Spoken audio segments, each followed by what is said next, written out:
Alright, the analytics don't lie, you guys like FNAF. I get it. Lucky for you, so do I. This franchise holds a special place in my heart, as I remember the summer that not only it came out, but the sequel came out only a few months after. I remember the game theories, the Markiplier Let's Plays, but after all this time with separation and nostalgia aside, was the first game any good? For the time, it was sort of groundbreaking, and it helped establish the trend of indie horror games that we're still drowning in to this day. But objectively, is this good? Well, there's only one way to find out, by asking the question, Five Nights at Freddy's. Is it a perfect game? Oh, and one more thing. There's not that much B-roll for a game where you sit in an office for 90% of the time and sometimes check cameras, so every now and then I'll intersplice the B-roll with this. Do you like it? Is it jarring? Weird? Not weird?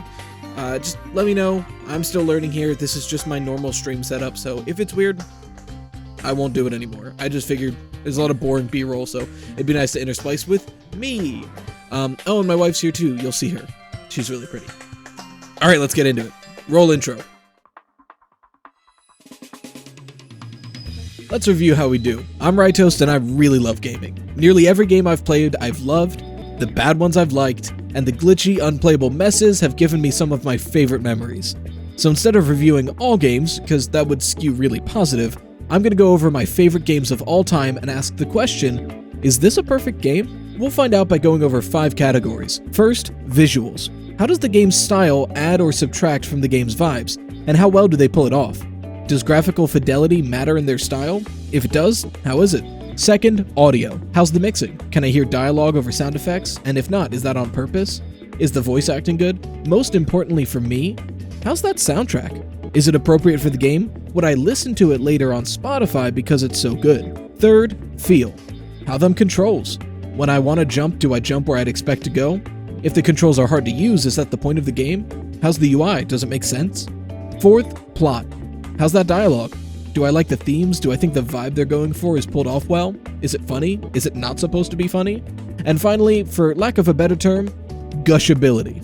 A 5 bonus points category to make up for lack of stuff elsewhere or to be a cherry on top. There's nothing technical that I can explain here, but it's how well I would gush about this game. For instance, if a game gets a 10 out of 10 in every other category and 5 points here, it'd be one of my favorite games of all time. I'd talk about it with this warm fuzzy feeling inside and I'd just go on and on and on. If it got a 10 out of 10 in every other category but a 0 in this one, oh yeah, that game. It's very well made. Does that make sense? Finally, if a game manages to get a 40 or more, it goes up to the perfect game lounge to chill with the greats. Every other one gets ranked below. Will we ever find a perfect game? Do you think today's game is going to be a perfect game? Let me know your predictions in the comments below. And while you're down there, there's some really cool buttons that say like and subscribe. You should totally find out what those do by pressing them. Thank you. Now let's get into it. Oh, and spoilers ahead, obviously. Skip to here if you want to know the final verdict of the game with as minimal spoilering as possible. There's also a chapter. Dollars to donuts, this is, in my opinion, by far the best looking FNAF game, style-wise. Don't get me wrong, I hate the tin can office. Sorry, Scott, you weren't really used to making 3D environments yet, so instead this guy made a 2D image and just kind of wrapped it around the player. In 2014 it worked, I liked it. Our monitors were a bit smaller and with higher resolution not super common yet with these sorts of games, it wasn't as bad. But going back and playing these games on a medium high resolution monitor is painful. It just doesn't look good. But style-wise, this game more than any other game in the franchise gets it right. The reason people are scared with Chuck E. Cheese in real life isn't because it's overtly dangerous or creepy or scary.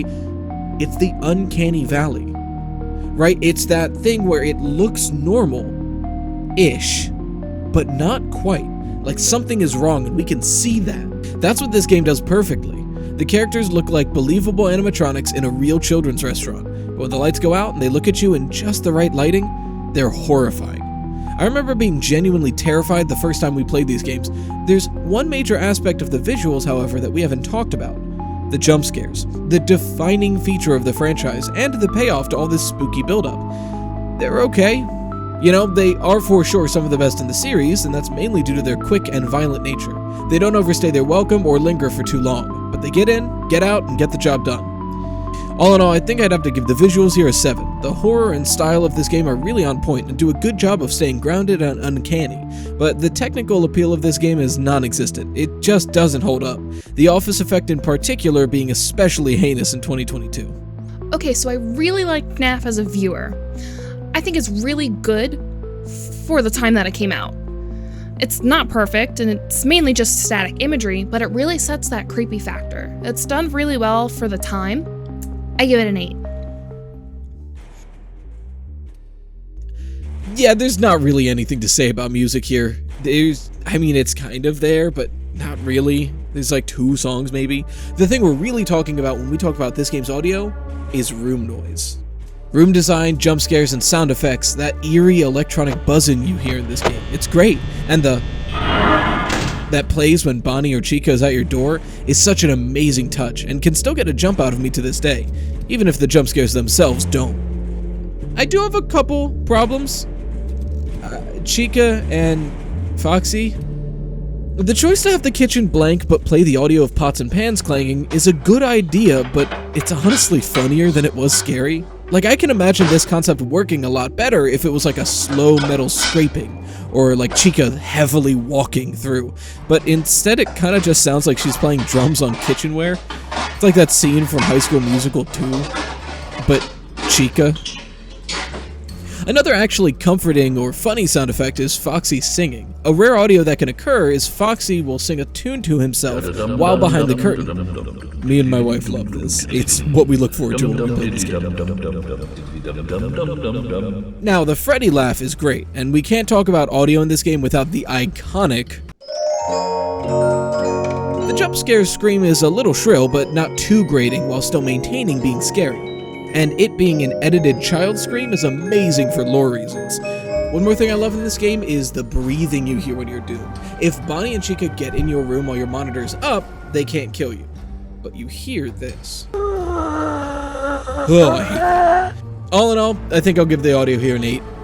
It's generally pulled off really well, and the room sound is so off-putting. Some of the sound effects can be a little goofy though, and there's no music to speak of, so it doesn't get any higher than an 8. I refuse to listen to any FNAF game. The first one, the last one, any FNAF game, won't do it. Audio, freaks me out. However, it does what it's supposed to do. But I still don't like it, so it gets a 7. This game works great. I don't really have much to say here. Honestly, for a point-and-click game, it feels like a whole new genre of the playstyle. It really broke new ground. The movement is fast-paced, the characters are programmed in a way that can get progressively harder without feeling unfair. I mean, it's a true testament that while a lot of people, most people who played this when it came out by now, have been able to beat 420 mode, to new players and even moderate players, it's still incredibly difficult and nearly impossible. This easily gets a 10. I mean, it does what it needs to do, exactly how it needs to do it, and it has a custom night. I will give bonus points to any game that has some kind of custom mode. If it ain't broke, don't fix it. It's a simple point-and-click game. It feels scary, has that unsettling feeling, and at some points I do find it pretty creepy. Every time Bonnie and Chica appear at the window, it gets me without fail. Every time. Ugh, it's been what, 8 years? 2014? That's 8 years? And it still gets me. 10. So, FNAF 1 didn't really have a plot when it came out. It did have a lot of something else, which sort of created the fervor and hubbub around this game and elevated it to cult classic status, and left its marks on every single horror game that came out afterwards, indie-wise, that, for better or worse, we're not going to see none of anytime soon. That's lore.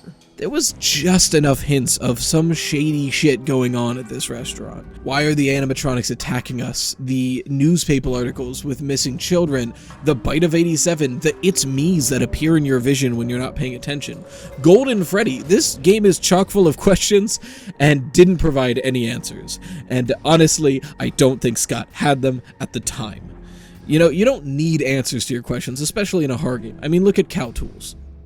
When this came out, people were going crazy trying to figure it out. They were speculating and making up diagrams, and eventually somebody got the author of the comic and asked him, what are the cow tools? What do these mean? And he went, I don't know, they're cow tools. FNAF is Scott's cow tools. He created some questions and had no idea what the answers were until like FNAF 5 or 6 maybe. We still don't know the canon answer of what's going on here. The plot here probably gets a 9, maybe an 8. Yeah, an 8. I know how much I love the lore, but it's quite frankly not enough to substantiate a game for me. I like having a little teensy bit of plot. Technically a story happens here, but we don't get to see it, ever. We get to analyze it and speculate about it, but we never see the actual story that happens here. I mean, is there even a plot in the first game? I just assumed that the plot came after because FNAF took off so well when it came out. So like, does the plot score even count for this? It has a lot of open-endedness and it makes it very intriguing that you almost want to dive into it. And thanks, honey, for telling me a million times because I'll never remember any of the lore. But I do really like the suspense that this game gives us. So I guess I'll give it a 7.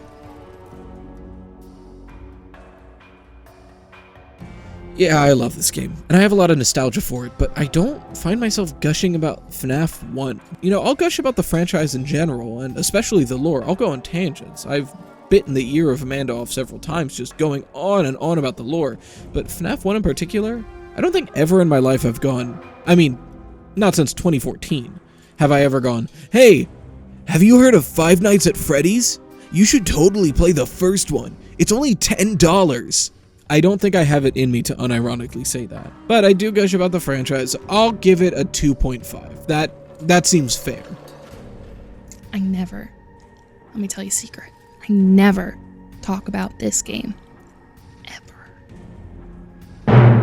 So with all the points tallied, it's time to ask, is Five Nights at Freddy's a perfect game? No.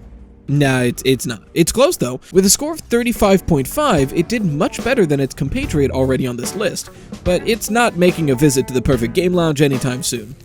Is anyone surprised though? Look, I love this game, but it's an indie horror title made on zero budget 8 years ago. If you were like just becoming a junior in high school when this game came out, you would have graduated college 2 years ago. I know. I have. But what do you guys think?